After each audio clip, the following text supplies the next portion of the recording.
Israel और Hamas की जंग का दूसरा पार्ट इसराइल और ईरान से होने वाला है। युद्ध की दास्तां हमास और इसराइल की खत्म नहीं हुई थी कि अब ईरान युद्ध के मैदान में पूरी तरह से उतरा हुआ नजर आ रहा है।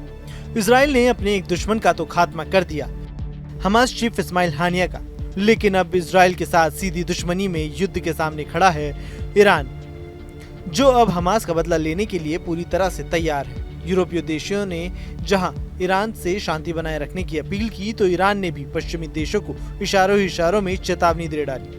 मिडिल ईस्ट में किसी भी समय जंग की शुरुआत हो सकती है, क्योंकि ईरान ने अपने पड़ोसी देशों को खबर दे दी है कि वो जल्द ही इसराइल पर बड़ा हमला करने की फिराक में है। तो ऐसे में यूरोपीय देश के नेता ईरान को समझाने की कोशिशों में जुटे हैं कि किसी भी तरह मिडिल ईस्ट में तनाव ना बढ़े, न ही जंग की शुरुआत हो।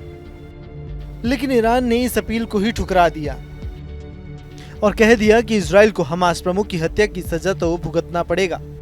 इस दौरान फ्रांस और जर्मनी ने हमास के पास बंधक बनाए जाने वाले लोगों की रिहाई कराए जाने और मानवीय सहायता की अपील की, लेकिन ईरान ने इसे भी ठुकरा दिया।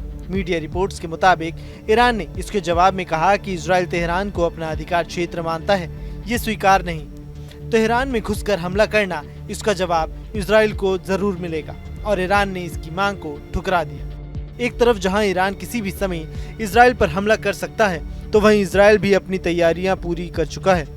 इसराइल लगातार अपनी सेना को अलर्ट पर रहने को कह रहा है। इसराइल का बचाव करने के लिए अमेरिका पीछे साथ खड़ा है, और यही वजह है कि मिडिल ईस्ट में बढ़ते तनाव के बीच ईरान हो, अमेरिका हो या फिर इसराइल हो, अपनी ताकत का प्रदर्शन करते हुए नजर आ रहे हैं।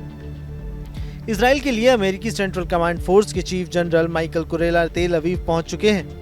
इस तरह इसराइल और हमास की सीधी जंग में अब ईरान की एंट्री भी मिडिल ईस्ट में हालात को नाजुक बना रही है।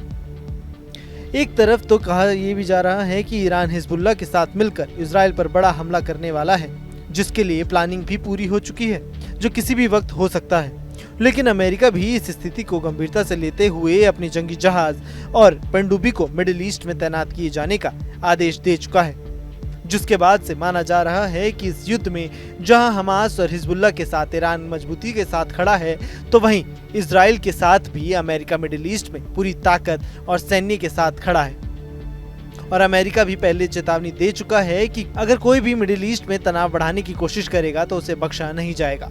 Bureau report, news nation.